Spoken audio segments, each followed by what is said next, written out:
नमस्ते, मेरा नाम चंद्रदेव आर्य है और आज आपके सामने मैं ऐसे संत महापुरुष और हमारे स्वामी विवेकानंद परिव्राजक जी की जीवन यात्रा पर आपको लेकर जाऊंगा, जिससे हमें अनेकों प्रेरणा उनके जीवन से सीखने, समझने और उनको अपनाने का हमें अवसर मिलेगा। तो हमने अनेकों संत, अनेक महापुरुषों की जीवनी को पढ़ी है, देखी है, समझी है। मैं जब भी पॉडकास्ट करता हूँ तो पहले उनका एक परिचय देता हूँ, लेकिन आज ये पूरा पॉडकास्ट ही परिचय है एक ऐसे संत, ऐसे महापुरुष जो आज के समय वैदिक धर्म, संस्कृति, समाज को हर लोगों तक पहुंचाने के लिए अनवरत यात्रा कर रहे हैं। हर जगह पहुंचकर लोगों के शंका समाधान, लोगों के प्रश्न, उनको उत्तर देकर उनको जीवन में एक नई मार्ग दिखाने का प्रयास कर रहे हैं। तो आज का पूरा पॉडकास्ट ही परिचय है। तो आइए हम लोग स्वामी विवेकानंद परिव्राजक जी से उनके जीवन यात्रा के बारे में समझते हैं।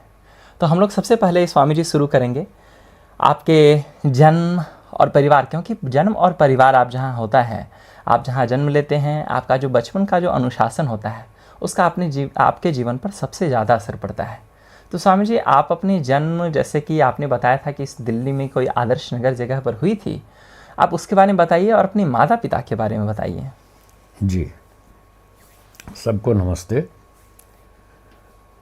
आज मेरा नाम स्वामी विवेकानंद परिव्राजक है। बचपन में मेरा नाम विवेक भूषण आर्य था।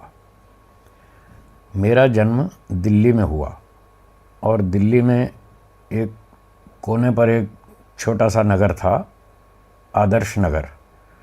वहाँ मेरा जन्म हुआ और 22 दिसंबर 1959 को, इस तारीख को मेरा जन्म हुआ।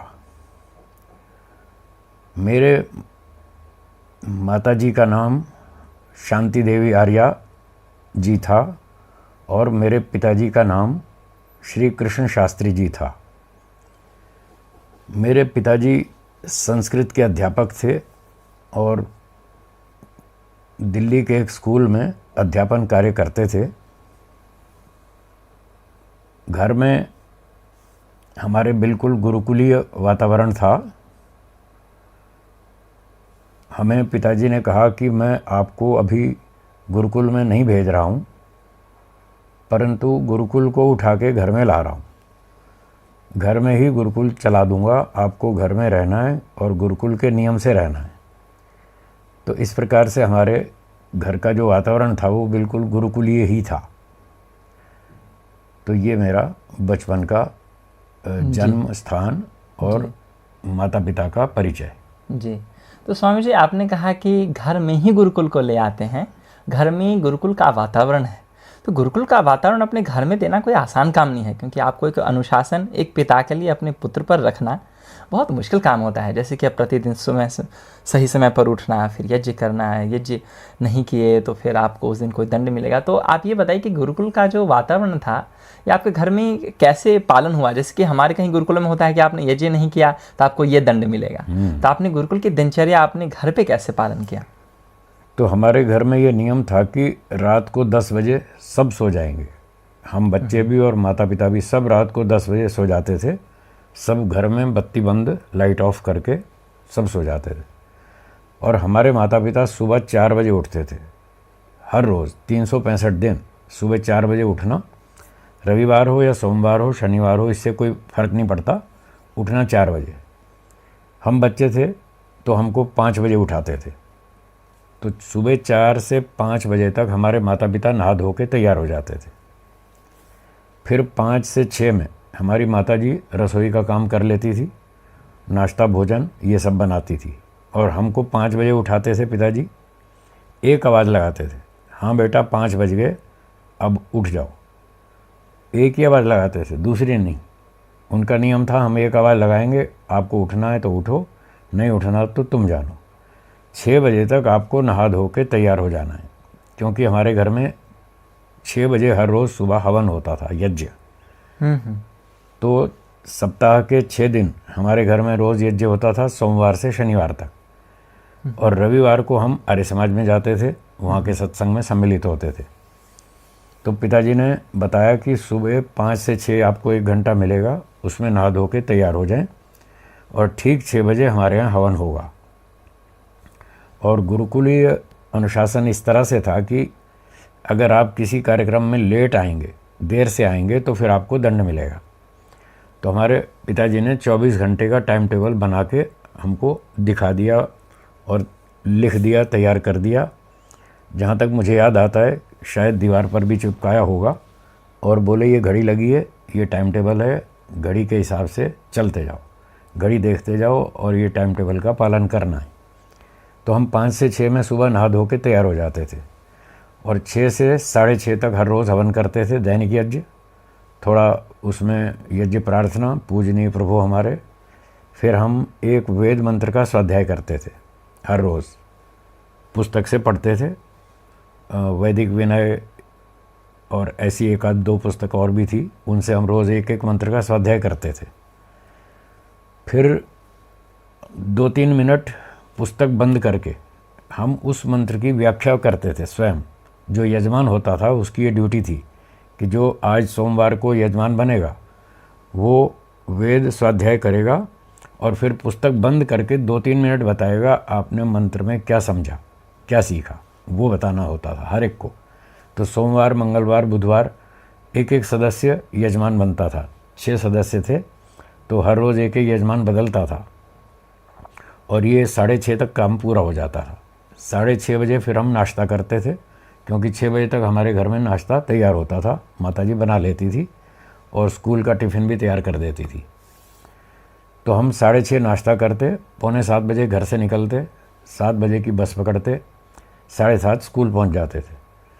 तो ये सुबह का कार्यक्रम। फिर दिनचर्या में वहाँ से 12:30 हमारी छुट्टी होती थी स्कूल से, और फिर बस में वापस आते थे। 1 बजे बस स्टॉप पे उतरते, 1:15 बजे घर आ जाते। 1:15 से 1:30 बजे तक भोजन करते, 1:30 से 2 तक दोपहर में आधा घंटा विश्राम करते। फिर 2 से लेकर शाम 5 बजे तक 3 घंटा खूब जम के पढ़ते थे। जो भी स्कूल से होमवर्क मिलता था वो पूरा करते थे, और कोई उसके अतिरिक्त भी थोड़ी बहुत पढ़ाई करते थे। तो पिताजी ने बता रखा था आपको स्कूल का होमवर्क तो करना ही है, उसके अलावा अपनी ओर से भी कुछ और पढ़ना है और पाठ अच्छा तैयार करना है। तो ऐसे हम उनके निर्देशानुसार चलते रहे। शाम को 5 से 6 1 घंटा हमारे को खेलने कूदने की छूट होती थी, खेल कूद करो, आउटडोर गेम्स। और फिर 6 से 7 शाम को कोई शॉपिंग, कोई सामान लाना है घर का, बेसन लाना है, कोई और किराने का सामान लाना है, चीनी लानी है, जो भी लाना है, घर का सामान जो भी था वो ले आते थे हम। शाम को 7 बजे फिर संध्या होती थी और 7:30 बजे रात का भोजन। फिर 8 से 9 तक हमारा 1 घंटा फ्री होता था, तो उसमें हम अपना गीत संगीत का शौक़ रखते थे, वो अपना गाते बजाते थे। 9 बजे रात को दूध पी लेते थे और फिर छोटे मोटे काम निपटा करके रात को 10 बजे सो जाना। ये 365 दिन हमारा कार्यक्रम चलता था। शनिवार हो चाहे रविवार हो चाहे सोमवार हो, उठना सुबह 5 बजे और आवाज़ केवल एक ही लगेगी, दूसरी आवाज़ नहीं लगेगी। और 6 बजे जो हवन में नहीं आएगा उस पर यह दंड था कि जो यज्ञ में नहीं आएगा उसको नाश्ता बंद, नाश्ता नहीं मिलेगा। स्कूल जाना है भूखे जाओ, हम नाश्ता नहीं देंगे। अगर आपको नाश्ता करना है तो 6 बजे हवन में आना पड़ेगा कंपलसरी। और शाम को 7 बजे जो संध्या नहीं करेगा तो उसको रात का खाना नहीं दिया जाएगा। और फिर मैं पढ़ने में अच्छा था, जैसे बताया, तो पढ़ाई में क्लास में फर्स्ट सेकंड ऐसे रैंक पे रहता था। तो एक बार पिताजी ने मुझे, क्लास में फर्स्ट आया तो घड़ी इनाम में दे दी, और ये कहा कि ये घड़ी मैं आपको इसलिए नहीं दे रहा हूँ कि लोगों को दिखाते रहो मेरे पास घड़ी है, इसलिए नहीं, ये घड़ी इसलिए दी जा रही है कि आपको घड़ी देखनी है और समय का पालन करना। और अगर आप सुबह 6 बजे से हवन में लेट आएंगे तो मैं घड़ी आपकी छीन लूँगा। ये दंड था। सुबह हवन नहीं किया तो दंड, नाश्ता नहीं मिलेगा। शाम को संध्या नहीं की तो दंड, रात का खाना नहीं देंगे, और लेट आओगे तो घड़ी छीन लेंगे। तो ये दंड व्यवस्था हमको बचपन से सिखाई गई, तो हमने सीख ली। एक दिन मैं मज़ेदार घटना बताता हूँ। एक दिन मैं सुबह हवन में 2 मिनट लेट आया, 6:02 2 मिनट। हाँ। तो पिताजी ने पूछा, मेरा कोर्ट मार्शल कर दिया। बोले घड़ी है आपके पास? मैंने कहा हाँ जी है। देखनी आती है? मैंने कहा आती है। आँख ठीक है? मैंने कहा ठीक है, तो देखो क्या बजा। तो मैंने कहा जी 6:02 हुए। तो बोले तुम्हें पता है कि तुम 2 मिनट लेट आए हो? क्यों लेट आए? जब तुम्हें कह रखा है टाइम पर आना है, क्यों लेट आए? आज आपको आखिरी चेतावनी दी जा रही है, लास्ट वार्निंग। कल लेट आए या कल से कभी भी लेट आए तो मैं घड़ी छीन लूँगा। तो ये आखिरी चेतावनी मिल गई, तो उस दिन मैंने कान पकड़ ली। उस दिन के बाद आज तक कभी लेट नहीं हुआ। ये घटना होगी, मेरी उम्र 10 साल होगी उस समय, लगभग 50-55 साल पुरानी बात है। तो तब से आज तक फिर मैं कभी लेट नहीं हुआ। उससे मुझे बहुत सारे लाभ हुए समय का पालन करने से, जो बचपन में सिखाया पिताजी ने। उनमें से एक लाभ बताता हूँ कि लगभग 48 वर्ष हो गए मुझे वेद प्रचार करते हुए, देश भर में घूमते हुए। 48 साल से मैं रेलगाड़ी में घूम रहा हूँ, और 48 साल का ये रिकॉर्ड है कि एक भी ट्रेन मेरी आज तक छूटी नहीं। ये समय पालन का लाभ हुआ। और लगभग 25 साल हो गए मुझे हवाई जहाज़ में उड़ते हुए, वेद प्रचार में घूमता हूँ मैं देश भर में। 25 वर्ष का रिकॉर्ड है, एक भी फ्लाइट मिस नहीं हुई आज तक। तो ये पिताजी ने बचपन में सिखाया, उसका लाभ है। मुझे भी सीखने की जरूरत है, क्योंकि मैंने बहुत सारे रिकॉर्ड बना रखे हैं। ज़रूर ज़रूर इंटरनेशनल फ्लाइट ही मिस कर दी है। मिस करिए ना, तो फिर बाद में बहुत पश्चाताप होता है। बिल्कुल होती है जब मिस हो जाती है तो। जी जी तो मुझे ऐसा कोई समस्या नहीं आई। ये माता पिता का बहुत आशीर्वाद है। जी जी। स्वामी जी, तो ये गुरुकुल का वातावरण हुआ, और आई थिंक जो भी हमारे दर्शक हैं उनके लिए बहुत ये सीखने की चीज़ है, कैसे गुरुकुल को आप अपने घर में ला सकते हैं। वैसे तो ज़्यादा ये सोचित है कि आप अपने परिवार के बच्चों को आप गुरुकुल भेजें। जो नहीं भेज सकते हैं वो डेफिनेटली स्वामी जी के द्वारा जो बताया हुआ आप जो दैनिक दिनचर्या है उसको पालन कर सकते हैं। स्वामी जी, अब थोड़ा आपकी शिक्षा के ऊपर चलते हैं कि आपने जब ये जो आपका कहते थे कि आप स्कूल चले जाते थे 7 बजे, तो आप हमें अपनी शिक्षा बताइए कि जो बैचलर्स तक की शिक्षा आपने प्राप्त की थी, ये कैसे कहाँ से प्राप्त की, और ये कैसे आपने अचानक मोड़ आया आध्यात्मिकता का, और कैसे आपकी दिशा बदली इस ओर? तो जैसे सब लोग नगर में रहते हैं, स्कूल में जाते हैं, पढ़ते हैं, कॉलेज में जाते हैं, ऐसे ही मैं भी बचपन में घर में रहता था, स्कूल कॉलेज में पढ़ा। और 11वीं क्लास मैंने बोर्ड का एग्ज़ाम दिया। 1976 में मैंने बोर्ड का एग्ज़ाम दिया 11वीं कक्षा का, और फर्स्ट क्लास पास हुआ जी, फर्स्ट डिवीज़न में। फिर उसके बाद कॉलेज में गया, दिल्ली यूनिवर्सिटी में 1 साल वहाँ बीकॉम में पढ़ाई की। फिर मुझे पढ़ाई में रुचि नहीं रही, आनंद नहीं आया। मेरे अंदर कुछ आध्यात्मिक स्तर ज़्यादा था, आध्यात्मिक संस्कार थे पूर्व जन्मों के भी और बचपन के भी। रोज हवन करना 365 दिन, एक दिन रविवार को आर्य समाज में जाना, विद्वानों का सत्संग सुनना, उनका सम्मान करना, उनको घर पे लाना, उनको भोजन खिलाना, सेवा करना। तो ये संस्कार बचपन के भी रहे और पूर्व जन्मों के भी रहे।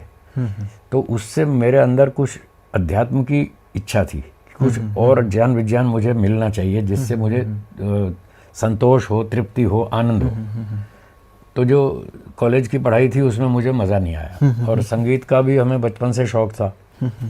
हमारे घर में सभी लोग संगीतकार हैं, संगीत जानते हैं। मेरी माताजी भजन गाती थी, मेरे पिताजी भजन गाते थे। मेरे पिताजी आर्य समाज के अच्छे प्रचारक थे, प्रवक्ता थे। उन्होंने पुरोहित थे, संस्कार बहुत कराए, सैकड़ों हजारों शादियां कराई, और मंडन संस्कार, नामकरण संस्कार, ऐसे बहुत सारे उन्होंने कार्यक्रम किए।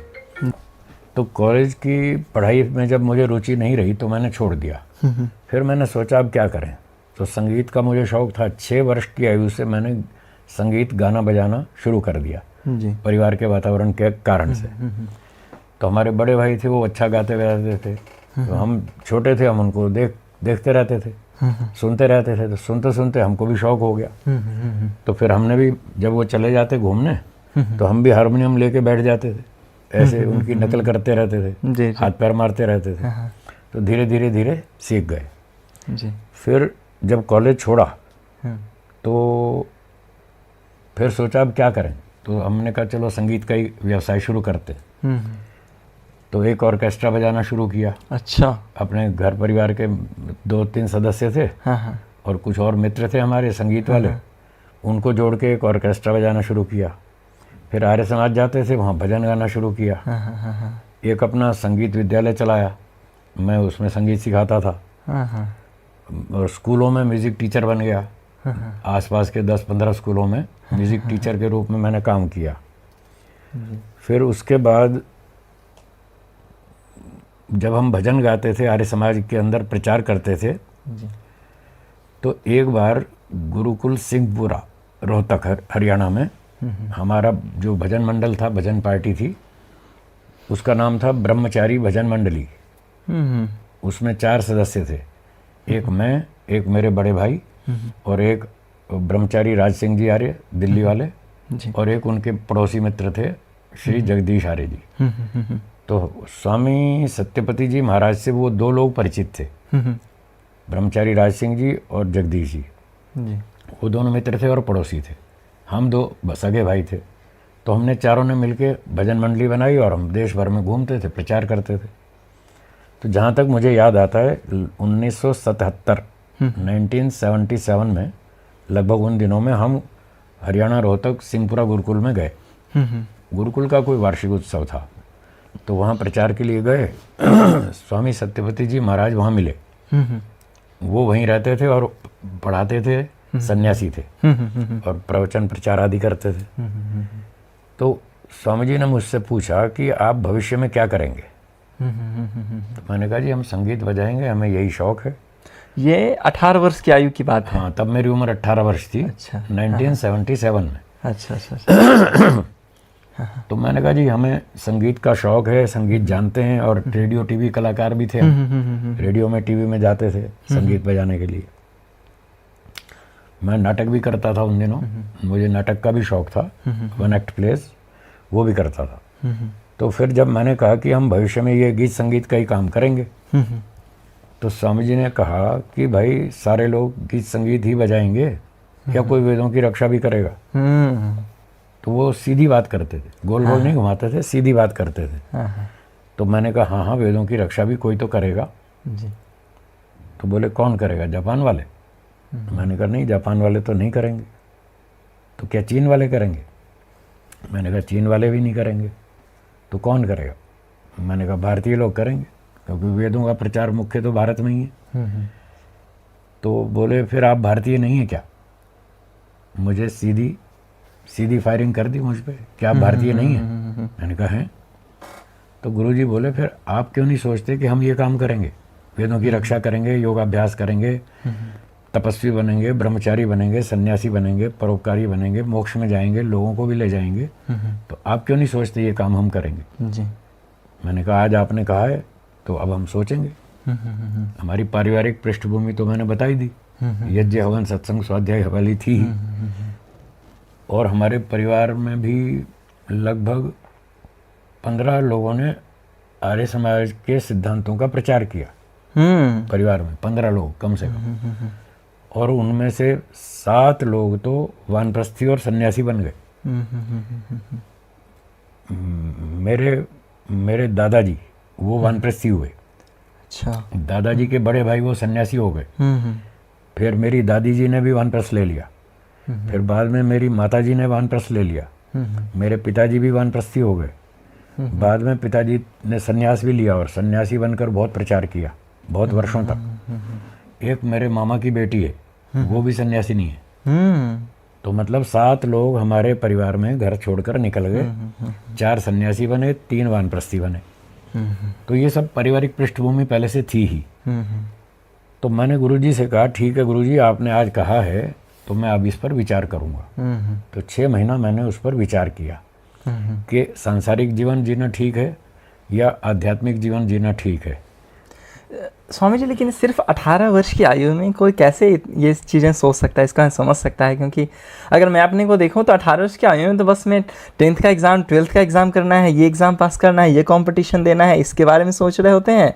और अगर पढ़ाई में कम भी रुचि हो तो भी इतनी बड़े जीवन के बारे में, लाइफ के बारे में डिसीजन लेने, ऐसा आपने मतलब कैसे सोचा उस समय? कितना मुश्किल होगा ये? मैंने बताया कि मेरे पूर्व जन्मों के संस्कार थे और वर्तमान में बचपन से जो माता पिता ने संस्कार दिए, इन 2 कारणों से मैं इस बात को अच्छी तरह से सोच पाया कि भाई क्या करना चाहिए।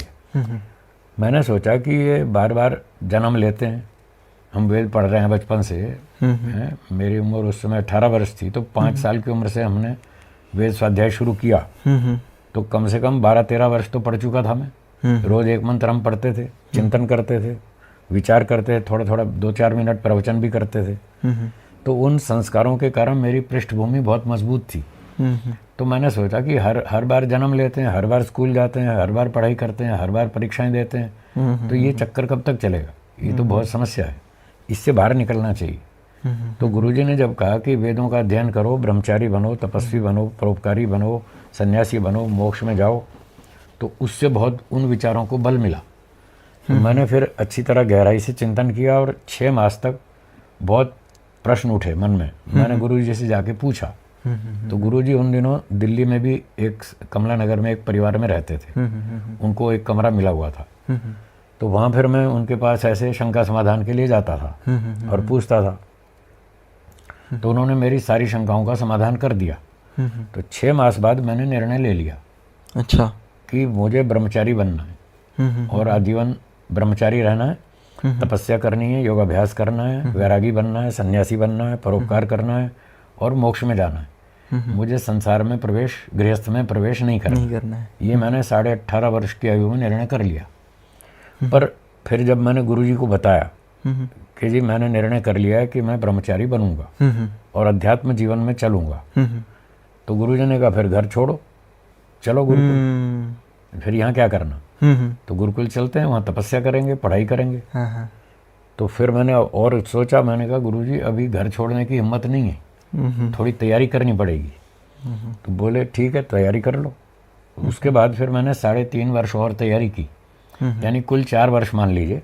18 से 22 वर्ष तक 4 वर्ष मैंने तैयारी की। क्या तैयारी की? ये तैयारी की कि मुझे घर छोड़ना है, घर छोड़ना है, घर छोड़ना है, घर में नहीं रहना है, क्योंकि मोक्ष में जाने के लिए घर परिवार छोड़ना पड़ेगा, राग द्वेष मोह माया छोड़नी पड़ेगी, उसके बिना मोक्ष होगा नहीं।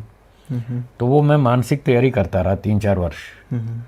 फिर कुछ मैंने संसार के काम भी किए, संगीत बजाया, भजन गाए, प्रचार किया, ऑर्केस्ट्रा बजाया, स्कूलों में टीचरशिप में संगीत में रहा, टीवी में गया, रेडियो में गया, कुछ व्यापार बिजनेस भी किए छोटे छोटे, कोई 2 महीना, कोई 15 दिन, कोई 20 दिन। ये सब जानने के लिए कि संसार में रहना ज़्यादा अच्छा है या आध्यात्मिक जीवन जीना ज़्यादा अच्छा है। तो 3-4 वर्ष तक उन दोनों जीवनों का तुलनात्मक अध्ययन किया, प्रैक्टिकल, कि अब 2-2 महीना हम जंगल में चले गए, आश्रम में, तपोवन देहरादून, वहाँ जाके ध्यान करते थे, दर्शनों को पढ़ते थे, चिंतन मनन करते थे। तो 2 महीना ऐसे करते, 2 महीना दिल्ली में आ जाते, फिर अपने प्रचार करते और संगीत क्लासेस चलाते थे। किसी को हिंदी पढ़ा दी, किसी को संस्कृत पढ़ा दी, ये सारे काम किए।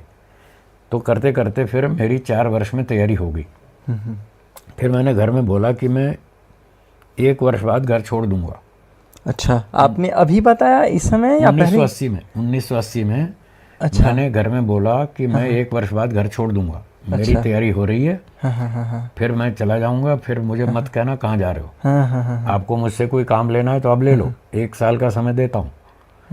तो मेरे पिताजी बोले देखो हमारे घर में भाइयों में सबसे छोटे हो आप, और सारे भाई तुमसे बड़े हैं, वो सब अपने अपने सेट हो ही गए, तो हमारे पास तो कोई काम है नहीं, और तुम सबसे छोटे और तुम ही कह रहे हो हम घर छोड़ के चले जाएंगे, तो हमारा कोई काम नहीं है, तुम्हें जो करना हो करो, तुम ब्रह्मचारी बनोगे, घर छोड़ कर जाओगे, हमें बहुत खुशी है, अच्छा, हमें बहुत प्रसन्नता है कि तुम ब्रह्मचारी बनोगे, तपस्वी बनोगे, हमारा बहुत बहुत आशीर्वाद है। तो पिताजी ने बहुत आशीर्वाद दिया, वो क्योंकि स्वयं गुरुकुल में पढ़े थे, तो वो संस्कृत के ही विद्वान थे, वो वैराग्य मोक्ष की बात समझते थे, तो उन्होंने बहुत अच्छा आशीर्वाद दिया और कहा जाओ। तो फिर 1981 में मैंने 22 वर्ष की आयु में घर छोड़ दिया। स्वामी जी, पिताजी ने तो समर्थन किया, माता जी का बताइए। माता जी ने भी कहा कि ठीक है तुम्हारा काम अच्छा है, और पहले जब मैंने 2 साल पहले घर में बोला कि मैं ब्रह्मचारी बनूंगा, 2-3 साल पहले ही बोल दिया था घर छोड़ने से, तो तब माता जी का मन थोड़ा कम था। माताओं को सबको मोह होता ही, तो मेरी भी माँ ही थी, उनको भी मोह तो होता ही था, तो पहले पहले वो ऐसा कहती थी। फिर उन्होंने 2-3 साल देखा कि इसका चाल ढाल सब बदल गया, ये अब कुर्ता पजामा पहनता है और सादे कपड़े पहनता है, कभी कटी वस्त्र भी पहनता है, सफ़ेद रंग के पहनता है, कहीं पार्टी में जाता नहीं, कोई शौक है नहीं इसका, कोई खाना पीना फैशन बाजी कुछ नहीं है। तो उनको भी समझ में आया कि ये छोड़ेगा घर, ये नाटक नहीं कर रहा, ये सच में छोड़ेगा। तो धीरे धीरे उन्होंने भी अपनी मानसिकता बना ली। और फिर जब मैंने घर छोड़ा तो फिर माता जी ने भी आशीर्वाद दिया, ठीक है बेटा जाओ, अच्छी बात है, तपस्या करो, वेद का मार्ग है, और हम वेद तो हम पढ़ ही रहे हैं, रोज बचपन से पढ़ते आ रहे हैं, और तुम चाहते हो कि मैं भी यही पढ़ूं, पढ़ाऊं, प्रचार करूं, मोक्ष में जाऊं, तो हमें भी इस बात का अच्छा है, संतोष है कि आप अच्छा काम कर रहे हैं। तो माता जी ने भी आशीर्वाद दिया, दोनों ने खूब आशीर्वाद दिया। तो फिर मैंने 1981 में घर छोड़ दिया और स्वामी सत्यवती जी महाराज के साथ मैं घर छोड़ के निकल लिया। ऐसा हुआ। तो इस पूरे समय स्वामी जी 4 साल का जो समय था जब आपने संकल्प लिया से छोड़ने तक, ये बीच में आपका पूरा संकल्प बना रहा जी? कभी भी ऐसा नहीं कि मित्र मंडली, ये परिवार, सगे संबंधी कहीं संकल्प कम हुआ हो या? अच्छा, कुछ नहीं। लोग मुझसे पूछते थे, भाई आगे तुम घबरा तो नहीं जाओगे, रास्ते वापस तो नहीं आ जाओगे, घर की याद तो नहीं आएगी, ऐसा पूछते थे। हाँ। तो मैं कहता था मैंने बहुत सोच समझ के निर्णय लिया है। मेरे पूर्व जन्मों के भी संस्कार, इस जन्म के भी, वो बहुत मजबूत है। मैंने बहुत दूर तक सोचा है, पूरा निर्णय कर, शांति से निर्णय लिया है। मैं वापस नहीं आऊंगा, इसीलिए तो 4 साल लगाए मैंने कि कच्चापन ना रहे और बीच में वापस भाग के ना आ जाऊं। उसकी तैयारी के लिए ही मैंने 4 साल समय लगाया। बस फिर संकल्प के अनुसार छोड़ दिया। तो स्वामी जी जब आपने घर छोड़ दिया उसके बाद की यात्रा बताइए कि स्वामी सत्यपति जी के साथ। फिर हम 5 वर्ष तक गुरु जी के साथ मैं रेलों में घूमता रहा, देश भर में घूमता रहा, पढ़ता रहा, पढ़ाता रहा, शिविर चलते रहे। कभी देहरादून, कभी हरिद्वार, कभी बम्बई, कभी हैदराबाद, कभी जम्मू कश्मीर, कभी हरियाणा, पंजाब, मध्य प्रदेश, उत्तर प्रदेश, ऐसे घूमते रहते थे देश भर में। हमारे गुरुजी सन्यासी थे, तो उसका काम, सन्यासी का काम है प्रचार करना, घूमना। तो हम उनके पास पढ़ते थे, तो हम भी साथ साथ घूमते थे। तो अधिकतर गुरुकुलों में, आश्रमों में, आर्य समाजों में ठहरते थे और वहाँ पढ़ते रहते थे। फिर अगली यात्रा में चलते थे। तो 5 वर्षों में मैंने घूम घूम कर गुरुजी से 5 दर्शन पूरे कर लिए। घूमते घूमते पढ़ लिए। अब बच गया एक दर्शन, मीमांसा। तो गुरुजी बोले ये अब भागम भाग में नहीं होगा, इसके लिए हमको बहुत पुस्तकें चाहिए, पुस्तकालय चाहिए, और एक जगह टिक कर बैठेंगे 2 वर्ष के लिए, सब प्रचार बंद, और साधना करेंगे, वैराग्य बढ़ाएंगे, तपस्या करेंगे, शास्त्रों को पढ़ेंगे, पढ़ाएंगे। तो हमने कहा ठीक है गुरुजी, जैसा आपका आदेश। तो गुजरात में हमने सूचना निकाली कि हम 2 वर्ष के लिए बैठेंगे 10 ब्रह्मचारी। गुरुजी ने योजना बनाई, 2 साल तक 10 ब्रह्मचारी बैठ करके तपस्या करेंगे। कोई व्यक्ति हमको रहने की जगह दे दे, खाने का भोजन दे दे, तो हम उस स्थान पर यह योजना चलाएंगे। तो आर्यवन विकास फार्म ट्रस्ट, रोजड़ गांव है, जिला साबरकांठा, गुजरात। तो वहाँ ट्रस्ट वालों ने कहा कि हम ये आपकी ऑफर स्वीकार करते हैं, हम आपको बिल्डिंग बना देंगे, 2 वर्ष तक खाना भी खिलाएंगे, और आप ये योजना हमारी यहाँ शुरू करें। तो फिर 2 वर्ष के लिए हमने वहाँ टिक गए, यात्राएं बंद कर दी। 5 दर्शन जो मैं पढ़ चुका था, तो गुरुजी ने मुझे एक काम दिया कि आप अपने सहपाठियों को ये 5 दर्शन पढ़ाओ। मेरी पढ़ने पढ़ाने में रुचि थी जी, और योग्यता भी थी, इसलिए वो पढ़ाने का काम मुझे गुरुजी ने दिया। तो उस सत्र में मैंने 5 दर्शन जो पढ़ चुका था वो अपने साथियों को पढ़ाए। और एक बार गुरुजी पढ़ाते थे, एक बार मैं पढ़ाता था, तो 2 बार हमारा पाठ चलता था। तो उसके पढ़ाने से मेरी योग्यता और अच्छी हो गई। फिर 6ठा दर्शन मीमांसा जो बचा था वो वहाँ पढ़ लिया। तो लगभग 2.5 वर्ष ये हमारा सत्र चला। 1986 10 अप्रैल को ये हमारे विद्यालय की स्थापना हुई रोजड़ में, दर्शन योग महाविद्यालय। अच्छा, तब उसका नाम दूसरा था, क्योंकि वो टेम्परेरी कार्यक्रम था। उसका नाम था तब दर्शन एवं योग प्रशिक्षण शिविर। अच्छा, शिविर से इसकी शुरुआत हुई है? शिविर के नाम से शुरू हुआ था ये, क्योंकि 2 साल का ही था, आगे लंबी योजना थी नहीं। जी। तो 2 साल का अस्थायी कार्यक्रम था, इसलिए शिविर नाम दिया। तो वो 2 की बजाय 2.5 साल चला। 6 दर्शन पूरे हो गए। फिर गुरुजी ने कहा भाई ये तो बहुत अच्छा आउटपुट है, बहुत अच्छा रिजल्ट है, बहुत अच्छी तैयारी हुई आप लोगों की। तो उन दिनों में हमने खूब जम के 2-2, 3-3 घंटे रोज ध्यान अभ्यास किया। अच्छा वैराग्य ऊंचा उठा और खूब ध्यान और खूब अच्छा अभ्यास किया, वैराग्य बहुत ऊंचा उठा और पढ़ना पढ़ाना ये सब अच्छी योग्यता बन गई। तो समाज के लोगों ने कहा भाई ये तो बहुत अच्छा कार्यक्रम है, इसको चालू रखो, बंद मत करो। आर्यवन ट्रस्ट वालों ने भी कहा चालू रखो, आर्य समाज के अनेक विद्वानों ने भी कहा चालू रखो। फिर गुरुजी ने हमसे पूछा क्यों भाई क्या विचार है। मैं तो सन्यासी हूँ, मैं तो प्रचार में निकलूंगा, मैं तो एक जगह नहीं टिक सकता।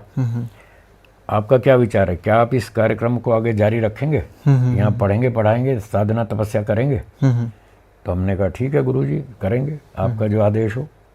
तो फिर हमने उसको चालू रखा। फिर 3 वर्ष का सत्र दूसरा भी चलाया। उसके बाद फिर लोगों ने कहा ये तो शिविर तो अस्थाई कार्यक्रम है, इसका स्थायी नाम रखो।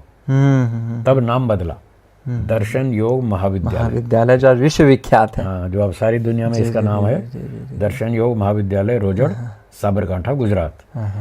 तो वो नाम बदल के फिर वो स्थायी कार्यक्रम हो गया। बस फिर चलते रहे सत्र चलते रहे। तो 10 अप्रैल 1986 को ये विद्यालय स्थापित हुआ, चैत्र शुक्ला प्रतिपदा। अच्छा, आर्य समाज स्थापना दिवस के दिन, उसी दिन शुरू हुआ। और अब मार्च में 2026 में 19 मार्च को चैत्र शुक्ला प्रतिपदा आने वाला है। अब 40 वर्ष पूरे हो जाएंगे। तो वो जो स्थापना हुई विद्यालय की, वो उसका मुख्य कारण मैं ही था, क्योंकि मुझे छठा दर्शन पढ़ना था। तो फिर मैं एक तरह से वहाँ का पहला विद्यार्थी हूँ। मेरी वजह से ही वो विद्यालय की स्थापना हुई। तो गुरुजी ने कहा ठीक है हम इसको स्थापित करते हैं और पढ़ाएंगे। तो तब से लेकर आज तक 40 वर्ष हो गए मैं उसी विद्यालय में हूँ। तो जब मैं प्रविष्ट हुआ तो मैं पहला विद्यार्थी था। फिर धीरे धीरे काम बढ़ते बढ़ते, योग्यता बढ़ते बढ़ते, फिर मुझे पद ऊंचा करते करते करते अब मैं उस संस्था का निदेशक। तो विद्यार्थी से निदेशक तक मैं पहुंच गया। और हमारे इस दर्शन योग धर्मार्थ ट्रस्ट में फिर हमने बाद में एक ट्रस्ट भी बना लिया। उस ट्रस्ट के अंतर्गत हमारे और भी कई संस्थान चलते हैं। एक संस्थान हमारा दर्शन योग धाम नाम से गांव लाकरोड़ा, जिला गांधीनगर, गुजरात में चलता है। वो भी प्रोजेक्ट चल रहा है, बन भी रहा है, चल भी रहा है। जी जी। एक हमारी शाखा रोहतक हरियाणा में चलती है, सुंदरपुर गांव में। और ऐसे ही एक शाखा हमारी मध्य प्रदेश खंडवा ज़िले में भी है। तो ऐसे अनेक संस्थाएं हमारी उसके अंतर्गत चलती हैं। तो इन सारी संस्थाओं का मैं निदेशक हूँ, अध्यक्ष हूँ। सब ट्रस्ट का भी स्थापक अध्यक्ष मैं ही हूँ, जो प्रबंधक न्यासी बोलते हैं। तो वो हमारी संस्थाएं अब इस तरह से चल रही हैं। जी स्वामी जी, पिछले 40 वर्ष का जो काल रहा है जी, दर्शन योग महाविद्यालय का बहुत ही स्वर्णिम काल रहा है जी। इसमें कुछ जो अनेकों विद्वान यहाँ से निकले हैं जी। तो इसका कुछ एक अनुभव बताइए कि कैसे यहाँ से इसका कितना बड़ा प्रभाव पड़ा है समाज पर, कौन से विद्वान आए हैं और आगे की क्या योजना है इस संस्था की। तो 1986 से लेकर के और 2006 तक 20 वर्ष तक मैं वहाँ दर्शन योग महाविद्यालय रोजड़ में पढ़ता पढ़ाता रहा। अध्यापन कार्य, दर्शन, उपनिषद और कुछ वेद का भी कुछ अध्याय पढ़ाता था। तो ये सारा पठन पाठन 20 वर्ष तक मैंने किया। इन 20 वर्षों में बहुत अच्छे अच्छे विद्वान तैयार हुए। उनमें से जैसे स्वामी ब्रह्मविदानंद जी हैं, आजकल इस नाम से प्रसिद्ध हैं। फिर आचार्य सत्यजित मुनि जी हैं, तब उनका नाम दूसरा था, अब इस नाम से प्रसिद्ध हैं। और आचार्य सत्येंद्र जी थे, वो भी सन्यासी हो गए। स्वामी विश्वंग जी हैं, वो सन्यासी हो गए। स्वामी ध्रुवदेव जी हैं, ये सन्यासी हैं। ये सब हमारे रोजड़ के विद्वान हैं और लगभग इनको सबको मैंने ही पढ़ाया, ये मेरे ही विद्यार्थी हैं। ऐसे और भी आचार्य चंद्रेश जी हैं, गुजरात वाले, पुरुषार्थी, आनंद पुरुषार्थी जी, ऐसे बहुत सारे विद्वान, लगभग कम से कम भी तो 70-80 विद्वान तो हमारे दर्शन योग से तैयार ने तैयार किया है। अकेली संस्था ने इतने विद्वान को तैयार किया है। फिर और आगे आगे जो शाखाएं चल रही हैं, अभी वहाँ और विद्यार्थी भी पढ़ रहे हैं। तो इस तरह से हमारा ये बहुत सारे लोग आए, वो 2-3 दर्शन पढ़ के चले गए, कोई 2 पढ़ के चला गया, कोई 3 पढ़ के चला गया। तो ऐसे लगभग यूँ तो 200 के आसपास हमने पढ़ा दिया होंगे। और जिनमें से 50-60 तो लगभग अच्छे स्तर के दर्शनाचार्य स्तर के विद्वान तैयार हुए। तो इस तरह से हमारा कार्यक्रम चल रहा है जी। नहीं, संस्था का बहुत बड़ा स्थान है, क्योंकि आर्य समाज में जो विद्वानों की जो परंपरा है, जो खासकर इतने जो आर्ष गुरुकुल चल रहे हैं जी जी उसके जो स्नातक निकल रहे हैं वो कहीं समाज में कई अन्य चीज़ों में लग जा रहे हैं, बट उनका जो मूल कार्य जो वेद प्रचार और ये है उसमें शायद कहीं उतनी ज़्यादा भागीदारी नहीं दे पा रहे हैं। तो जी, इस जी। संस्था का बहुत बड़ा योगदान है इसमें। हमारे दर्शन योग महाविद्यालय रोजड़ के जितने स्नातक अच्छे स्तर के बने, हाँ हाँ उनमें से बहुत से लोग गुरुकुल चला रहे हैं, हाँ हाँ संस्थाएं चला रहे हैं, आश्रम चला रहे हैं, देश विदेश में प्रचार कर रहे हैं, भारत से अमेरिका तक और विदेशों में और ये अपने मॉरिशस, अफ्रीका, पता नहीं दूर दूर तक जाते हैं, ऑस्ट्रेलिया जाते हैं और बहुत सारा प्रचार कार्य कर रहे हैं। तो ये बहुत अच्छा प्रचार है हमारी संस्था का, बहुत देश भर में, दुनिया भर में प्रभाव है जी। स्वामी जी, आपके जीवन के का जो एक अंतिम आश्रम होता है वो है संन्यास आश्रम जी। तो संन्यास आश्रम के बारे में बताइए स्वामी जी कि कब आपने लिया, कैसे लिया, और ये जो बुद्धिजीवी वर्ग है जिसके बीच आप ये जा रहे हैं और ये इस बात को कैसे पहुंचा रहे हैं। तो पहले संन्यास की दीक्षा से शुरू करते हैं कि आपने कब लिया और कैसे इसका आपने निर्णय लिया कि अब लिया जा सकता है। मैंने बताया आपको कि जब 1986 में हम दर्शन योग महाविद्यालय में प्रविष्ट हुए तो लगभग 1 वर्ष खूब तपस्या की। 6 महीने तो मैं अपने आर्यवन संस्था के गेट से बाहर ही नहीं निकला, गेट से बाहर नहीं निकला, जंगल में ही 6 महीने रहा, स्थानु होकर के उसी बस 200 मीटर के अंदर ही अंदर 6 मास बिताए, खूब तपस्या की, खूब ध्यान लगाया, खूब वैराग्य उठा। तो लगभग 1 वर्ष बीता होगा तो मुझे इतना तीव्र वैराग्य हुआ तो मैंने गुरुजी से जाकर निवेदन किया कि गुरुजी मुझे तीव्र वैराग्य हो गया है और मैं आपसे सन्यास की दीक्षा लेना चाहता हूँ, कृपया मुझको सन्यास दे दीजिए। तो गुरुजी ने कहा आपकी सब योग्यता ठीक है, बुद्धि ठीक है, दूरदर्शिता ठीक है, विद्या भी ठीक है, वैराग्य भी ठीक है, अनुशासन भी ठीक है, सब ठीक है, एक कमी है, वो है तपस्या की। तो अभी आपको हम सन्यास नहीं देंगे, अभी आप थोड़े दिन और तपस्या करो, यहीं पढ़ो पढ़ाओ, साधना करो, तपस्या करो, फिर जब आपकी योग्यता ठीक हो जाएगी फिर हम आपको सन्यास देंगे। तो मैंने कहा ठीक है। 2 महीने बाद फिर मुझे तीव्र वैराग्य जागा, फिर मैंने दूसरी प्रार्थना की, गुरुजी मुझे तीव्र वैराग्य हो गया है, मैं सन्यास की दीक्षा लेना चाहता हूँ, आप मुझ पर कृपा करें। बोले फिर आ गए, अभी 2 महीने पहले तो बताया था, फिर आ गए तुम, अभी नहीं, अभी नहीं, अभी तपस्या करो। तो फिर मैं समझ गया, मैंने कहा ठीक है, अभी जब गुरुजी कहेंगे फिर तभी बोलूँगा। उसके बाद मैं चुप हो गया। फिर जो उनका आदेश था पूरा समर्पित भाव से करता रहा पालन। उन्होंने कहा कोई भी अपने जीवन का निर्णय मुझसे पूछे बिना नहीं लेना, जो मैं कहूँ वो ही करना है, जो मैं काम बताऊँ वो करना है, जो मना करूँ वो नहीं करना। मैंने कहा ठीक है गुरुजी, मैं आपको पूरी तरह से समर्पित हूँ। बहुत सोच समझ के मैंने ये निर्णय लिया, बहुत विद्वानों का परीक्षण करके आपको चुना कि आप वो व्यक्ति हैं जिनमें ये गुण हैं, ये योग्यता है, ये क्षमता है, जो मेरा कल्याण कर सकते हैं, जो मुझे ठीक रास्ता बता सकते हैं। तो फिर मैं चुप हो गया। फिर उसके बाद मैंने कुछ नहीं कहा और उसके 19 वर्ष तक गुरुजी के आदेशानुसार तपस्या करता रहा। सन 2006 में 86 से 6 तक 20 साल मैंने रोजाना में खूब तपस्या की। बिना ये संन्यास लेने से पहले की बात है? ब्रह्मचारी था 20 साल तक। तो 20 साल तपस्या करके फिर जब मेरे कुछ साथियों को 1-2 को गुरुजी ने सन्यास दे दिया। साथी क्या, मेरे विद्यार्थी थे, उन विद्यार्थियों को गुरुजी ने सन्यास दे दिया।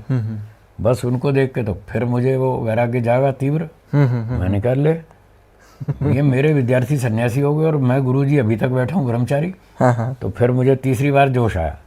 फिर मैंने गुरुजी से तीसरी बार निवेदन किया कि गुरुजी अब तो 20 साल तपस्या हो गई और आप मेरी फिर से परीक्षा लीजिए, और यदि मैं आपकी परीक्षा में पास हो जाता हूँ तो अब तो कृपा कर दीजिए सन्यास की। तो उन्होंने फिर मेरी परीक्षा ली। वो 20 साल तक परीक्षा लेते ही रहते थे, पूछते ही रहते थे क्या करते हो, व्यायाम करते हो नहीं करते हो, ध्यान करते हो नहीं करते हो, कहाँ जाते हो, किससे क्या बात करते हो, सारी पूछते रहते थे। 20 साल तक खूब परीक्षा ली।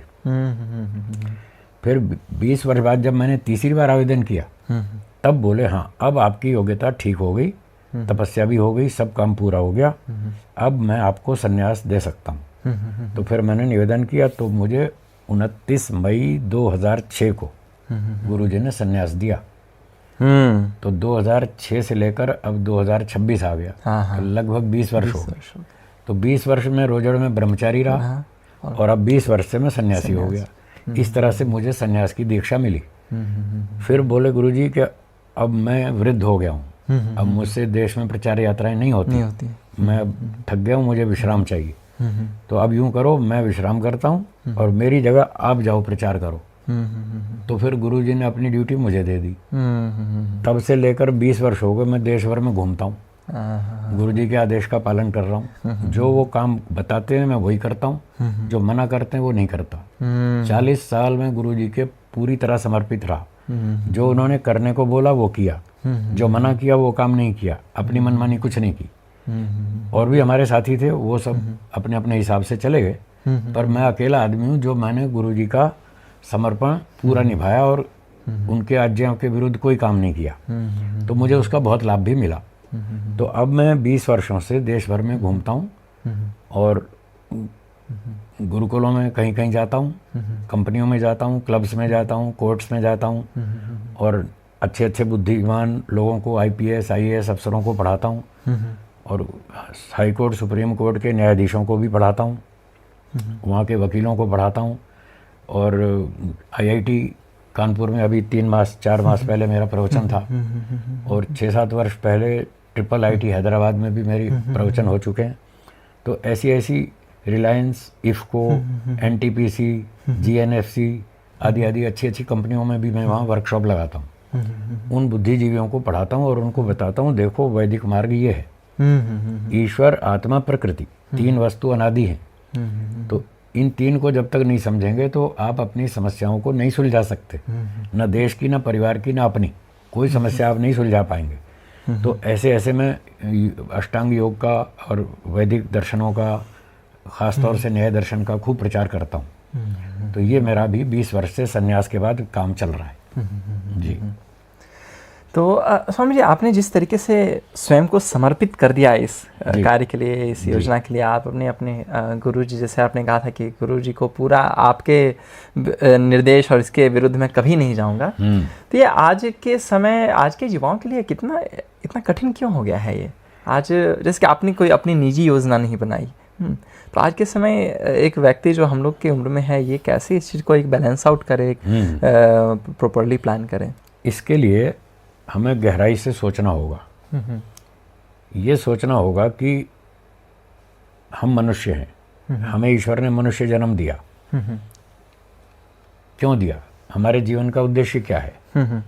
हमारा उद्देश्य है सुख प्राप्त करना। कितना परसेंट? 100%। 100%। और दुख से छूटना, ये दूसरा उद्देश्य है। तो कितने परसेंट? वो भी 100%। तो 100% हम सुख प्राप्त करना चाहते हैं, 100% दुख से छूटना चाहते हैं। तो मैंने विचार किया कि क्या संसार में ऐसा संभव है? तो उत्तर मिला कि संसार में तो ऐसा संभव नहीं है कि कोई व्यक्ति 100% सुखी हो, 100% दुख से छूट जाए। यहाँ तो संभव नहीं है। तो कहाँ संभव है? मोक्ष में। तो जब मोक्ष में ही हमारी ये 2 इच्छाएं पूरी होने वाली हैं, तो यहाँ संसार में क्यों फंसना, क्यों पैसे कमाना, क्यों घर चलाना, क्यों फैक्ट्री चलाना, क्यों कारखाना बनाना? आखिर हम पैसे कमा लेंगे, बूढ़े होकर मर जाएंगे, फिर अगला जन्म फिर होगा। तो यदि अगला जन्म हुआ तो फिर हमें वो लक्ष्य तो मिलेगा ही नहीं, मोक्ष तो हुआ ही नहीं, हमें 100% सुख नहीं मिलेगा, 100% दुख नहीं छूटेगा। तो ये सोचकर मैंने पूरा समर्पण किया कि मुझे इस बार तो मोक्ष में ही जाना है। पीछे हजारों लाखों जन्म हो गए हमारे, कितने हुए पता नहीं, एक कल्पना करते हैं, बिल्कुल बहुत सारे जन्म हो गए। उन जन्मों में क्या किया? यही तो किया, खाया पिया, स्कूल गए, पढ़ाई की, डिग्रियां ली, पैसे कमाए, बूढ़े होके मर गए, फिर अगला जन्म फिर स्कूल जाओ। तो ये ऐसे तो फिर कभी भी मोक्ष नहीं हो पाएगा। तो इसलिए अब ये जीवन तो समर्पित करना ही है, वेदों के लिए, गुरुजनों के लिए, ऋषियों के लिए, मोक्ष के लिए। ये जीवन तो समर्पित करना भी है, करना ही है। देखते हैं क्या होगा, हानि होगी, लाभ होगा, जो भी होगा देखी जाएगी। यूँ संसार में भी तो बहुत से लोग अपने व्यापार में फेल होते हैं। किसी का दिवाला पिटता है, किसी की नौकरी चली जाती है, कोई अपराधी बन जाता है, कोई कुछ होता है। तो मैंने कहा वो संसार वाले भी तो फेल हो रहे हैं। मान लो मैं अध्यात्म में जा रहा हूँ और मैं फेल हो भी गया तो क्या मुसीबत आ रही है? इतने हजारों लाखों बार हम जीवन जी चुके हैं और एक बार इधर जाएंगे तो परीक्षण तो करें, फेल होते हैं या पास होते हैं। अगर हम भी फेल हो गए तो कोई मुसीबत नहीं है, वो भी फेल हो रहे हैं, हम भी फेल हो गए, फिर आगे देखेंगे क्या करना है। तो ये सोचकर मैंने कहा कि इस बार तो पूरा जीवन अध्यात्म में ही समर्पित करना है। तो पूरे संस्कार थे मेरे बचपन में माता पिता ने दिए। इन दोनों की शक्ति से मैंने ये संकल्प किया कि कुछ भी हो जाए गुरु जी के आदेश का पालन करना है, उसके विरुद्ध काम कुछ नहीं करना। इस तरह मुझ में ये मजबूती आई। अब सब लोगों के इतने पूर्व संस्कार नहीं है, पूर्व जन्मों के नहीं है। इस जन्म में माता पिता से उनको इतना प्रेरणा, संरक्षण और संस्कार नहीं मिल पाए, तो इसलिए वो लोग घबराते हैं कि हम इधर कूद जाएं, फिर फेल हो गए तो क्या होगा, फिर वापस आएंगे, फिर घर वाले और दुकान समाज वाले हमारी खिल्ली उड़ाएंगे। गया था बाबा जीवन ने, आ गया ना वापिस, देख लिया ना, फिर वो खिल्ली उड़ाएंगे। तो वो इस बात से डरते हैं। तो मैं डरता नहीं था। मैंने कहा जो होगा देखी जाएगी, इस बार तो कूद लो। अगर मैं ये सोचूं कि इस बार भी खाओ पियो पैसे कमाओ, फिर मोक्ष की बात अगले जन्म में सोचेंगे। तो मैंने कहा ये तो मैं पिछले जन्म में भी कहता रहा हूँ, तब भी मैं कहता रहा हूँ अगर कि इस बार तो खाओ पियो और अगली बार देखेंगे। तो अब अगली बार आ तो गई, तो अब ये काम करना चाहिए। नहीं तो मैं यूँ तो अब फिर यही टालता रहूँगा कि अब तो खाओ पियो फिर अगली बार देखेंगे, फिर अगले जन्म में भी मैं यही कहूँगा अब तो खाओ पियो फिर अगली बार देखेंगे। यूँ तो कभी भी मोक्ष में नहीं जा पाऊंगा। और अगले जन्म में तो यह गारंटी भी नहीं है कि ऐसी सोच भी होगी, ऐसी सुविधा मिलेगी, मनुष्य मिलेंगे, अच्छे माता पिता मिलेंगे, कोई गारंटी नहीं है। तो अब अवसर मिला है तो इसका पूरा लाभ लेना है। तो वो सोचकर मैंने पूरा समर्पण कर दिया और चल पड़ा। तो मेरे जैसे और भी जो संस्कारी लोग होंगे तो वो भी ऐसा करेंगे। तो मैं सबसे निवेदन करता हूँ जिस जिसके संस्कार हों वो ऐसा ही सोचकर चलें। संसार में गए तो फिर बार बार जन्म तो होना ही है, तो वो कोई जीवन की सफलता नहीं है। वेदों में ऐसा लिखा है, ऋषियों ने ऐसा बताया, मुझे भी समझ में आया, इसलिए मैंने इस सिद्धांत पर अपना जीवन समर्पित कर दिया। तो मैं कहता हूँ आप में से भी जिसको हिम्मत हो, संस्कार हो तो आ जाओ। हमारे विद्यालय खुले हुए हैं, जिनको दर्शन पढ़ना हो, वेद पढ़ना हो, उपनिषद पढ़ना हो, तपस्या करनी हो, परोपकार करना हो, मोक्ष में जाना हो, तो जिसकी इच्छा हो आ जाओ, हमारे यहाँ स्वागत है जी। बहुत अच्छा। तो स्वामी जी अंतिम में आपकी पूरी जीवन यात्रा हमने सुनी जी। आप अपनी जीवन यात्रा से आप हमारे दर्शकों के लिए क्या सीख देना चाहेंगे और कैसे इस मार्ग पे कुछ स्टेप्स बताइए, कुछ चरण बताइए, प्राथमिक चरण की वो इसमें शुरू करें जी। तो मेरा सब लोगों के लिए संदेश है, सबसे पहले तो माता पिता के लिए। जो माता पिता हैं उनको ये निवेदन है कि वे अपने घर में एक टाइम टेबल बनाएं। जैसे हमारे घर में था रात को 10 बजे सोने का, सुबह हमारे पेरेंट्स 4 बजे उठते थे। अब वो ज़माना तो नहीं है, तो अब काम बढ़ गए हैं, नगर लंबे लंबे हो गए, व्यापार बढ़ गए, नौकरियां बढ़ गई, तो 10 बजे कोई सो नहीं पाता। चलो कोई बात नहीं, आप 11 बजे सो जाएं। कोई एक समय निर्धारित करें। मान लो 10, साढ़े 10, 11 बजे सो गए, सुबह 5, साढ़े 5 बजे उठ गए। ऐसे ही अपना टाइम टेबल बनाएं माता पिता, और ऐसे ही बच्चों का भी। उनको स्कूल जाने से पहले, जैसे मेरा घर में कार्यक्रम था, जल्दी उठाएं, 5 बजे उठा दें। हमको 5 के बाद कभी सोने नहीं दिया घर में, रात को 10 के बाद कभी जागने नहीं दिया। 10 बजे सोना है, सुबह 5 बजे उठना ही है, चाहे संडे हो चाहे मंडे हो। आज बच्चे 9 बजे तक, 8 बजे तक, 10 बजे तक सोते रहते हैं संडे को, सब गलत है। माता पिता की कमी है, वो उनको ऐसे सोने की छूट दे देते हैं, ये गलत है। तो टाइम टेबल अपना भी बनाएं, बच्चों का भी बनाएं। उनको रोज़ संध्या हवन करवाएं, सुबह हवन करवा लें, शाम को संध्या करवा लें, इतना तो कम से कम करें। तो इससे क्या होगा कि उनमें ईश्वर भक्ति, आस्तिकता, धार्मिकता, अनुशासन, माता पिता की सेवा, बड़ों का आदर सम्मान, ये सारे गुण उनमें विकसित होंगे। बच्चों में भी और पेरेंट्स में भी होंगे जब वो भी करेंगे तो इस तरह से समाज का, देश का कल्याण हो सकता है कि अपने आचरण को सुधारें। यज्ञ संध्या आदि घर में शुरू करें, बच्चों से भी करवाएं। मान लो कई बच्चे जल्दी चले जाते हैं, सुबह टाइम नहीं मिलता, तो शाम को करें, यज्ञ करें, बच्चों को हवन में ज़रूर बिठाएं। मैं पूछता हूँ बच्चों से, क्यों बेटा आपके घर में हवन होता है? हाँ जी होता है। आप बैठते हैं? नहीं हम तो नहीं बैठते। क्यों नहीं बैठते? कि हमको तो सुबह स्कूल जाना होता है। तो मैंने कहा फिर खाना खाते हो कि नहीं? कि हाँ खाना तो खाते हैं, तो फिर हवन क्यों नहीं करते? जो खाना खाता है उसको हवन करना ज़रूरी है, नहीं तो अगला जन्म मनुष्य का भी नहीं मिलेगा। ऐसे उनको बच्चों को प्रेरित करें कि अगर आगे मनुष्य बनना है तो ये अच्छे काम करने होंगे, तो उनको हवन ज़रूर करवाएं। जो सुबह नहीं कर सकते शाम को करें, जो शाम को नहीं कर सकते तो सुबह करें, एक बार ज़रूर करें। हम भी तो बताया ना मैंने, सुबह 6 बजे हवन करते थे, 5 बजे उठते थे और हवन करके जाते थे, नाश्ता करके टिफ़िन साथ लेकर जाते थे। तो ऐसे घर में बच्चों को प्रेरित करें तो आप भी अच्छे बनेंगे, आपके बच्चे अच्छे बनेंगे, परंपरा परिवार में चलती रहेगी, तो वैदिक धर्म की रक्षा होगी, समाज अच्छा बनेगा, देश अच्छा बनेगा। तो ये मेरा आप सबके लिए संदेश है, बहानेबाजी मत करें, बहाने तो बहुत हैं। अगर आपकी इच्छा होगी तो आप काम कर लेंगे, और इच्छा नहीं है तो फिर बहाने बहुत हैं, फिर कुछ नहीं होने वाला। तो मुश्किल से मनुष्य जन्म मिला है, इसका पूरा लाभ उठाएं, इसको व्यर्थ न खोएं। जी बिल्कुल। तो मित्रों, आज के इस पॉडकास्ट में हम लोगों ने स्वामी जी के जीवन यात्रा को अपने साथ सुना, देखा, और एक तरीके से हल्का सा ऐसा लग था कि मैं भी शायद जिया उसको। तो स्वामी जी का जीवन स्वयं में ही हमारे लिए एक संदेश है, और स्वामी जी ने जिस तरीके से हमें संदेश दिया कि खासकर माता पिता के घर जो हैं वो पहले ही गुरुकुल हैं, और आज के समय में तो आपको कई जगहों पे ऐसा है कि लोग गुरुकुल नहीं भेज पाते हैं, तो गुरुकुल को तो आपको अपने घर में ही लाना पड़ेगा। और दूसरी चीज़ थी कि स्वामी जी ने कहा कि बहुत मुश्किल से मनुष्य जीवन मिलता है, और क्या फ़ायदा इसमें कि आप दोबारा जन्म लें, दोबारा ABCD फिर से पढ़ें, फिर जन्म लें, फिर वही चीज़ पढ़ें, तो इसका तो कोई लाभ नहीं हुआ ऐसे काम करके।